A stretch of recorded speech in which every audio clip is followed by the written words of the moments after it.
नमस्कार, रिपब्लिक भारत के digital platform पर आपका स्वागत है। आपके साथ मैं दीपेश परगले। आज हम बात करने वाले हैं कांग्रेस के राष्ट्रीय अध्यक्ष पद के चुनाव की। दरअसल ये जो चुनाव है वो काफी दिलचस्प होता हुआ नजर आ रहा है और अब सीधा सीधा मुकाबला मल्लिकार्जुन खड़गे और शशि थरूर के बीच होने वाला है।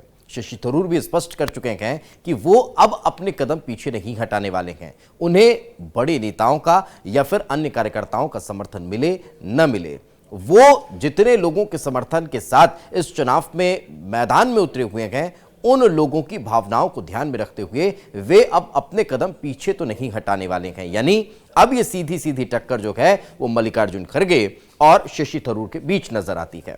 अब जरा चुनाव में इन दोनों नेताओं के नाम सामने आने की एक दिलचस्प तस्वीर भी आप तक पहुंचा देते हैं। दरअसल पहले अशोक गहलोत का नाम लगभग तय माना जा रहा था कि शशि थरूर तो अपने स्तर पर नामांकन भर ही रहे हैं, लेकिन पार्टी के अन्य बड़े नेताओं के समर्थन के साथ अशोक गहलोत चुनाव मैदान में उतरने वाले थे। मगर जिस तरह का सिनेरियो राजस्थान में निर्मित हुआ, उनका नाम रेस से बाहर हो गया। फिर नाम सामने आता है कमलनाथ का, उन्हें दिल्ली बुलाया जाता है, वो चुनाव लड़ने से इनकार कर देते हैं। लेकिन फिर एकाएक दिग्विजय सिंह के नाम की एंट्री होती है। दिग्विजय सिंह यात्रा से, भारत जोड़ो यात्रा से छोड़कर और दिल्ली आ जाते हैं। दिल्ली में नामांकन फॉर्म खरीद लेते हैं, गहमा गहमी होती है। मगर एकाएक दिग्विजय सिंह का नाम भी रेस से बाहर होता है और एंट्री होती है मल्लिकार्जुन खड़गे की। यह सब देखने, सुनने और समझने में बहुत साधारण सी प्रक्रिया लगती है, लेकिन इसके पीछे भी कहीं एक स्ट्रेटेजी तो काम नहीं कर रही थी,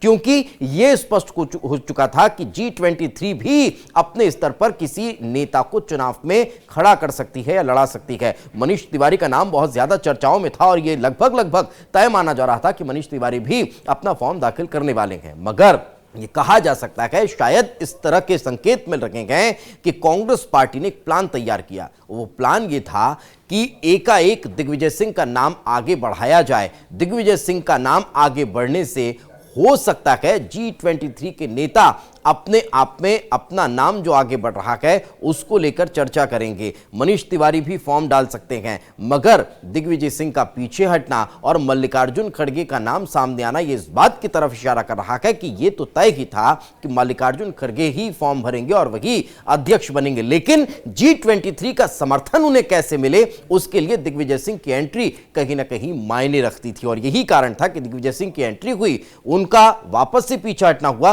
और मल्लिकार्जुन खड़गे का आगे आना हुआ। G23 के नेताओं का प्रस्तावक के तौर पर उनके नॉमिनेशन फॉर्म पर सिग्नेचर करना हुआ। यह एक स्ट्रेटेजी का हिस्सा माना जा रहा है और यही कारण है कि अब G23 के नेताओं का सीधा समर्थन मल्लिकार्जुन खड़गे को मिलता हुआ दिखाई दे रहा है। तो यह चुनाव दिलचस्प जरूर है, लेकिन कांग्रेस पार्टी की तरफ से कहा जा रहा है कि अपने लोकतंत्र को मजबूत करने के लिहाज से यह चुनाव काफी महत्वपूर्ण है।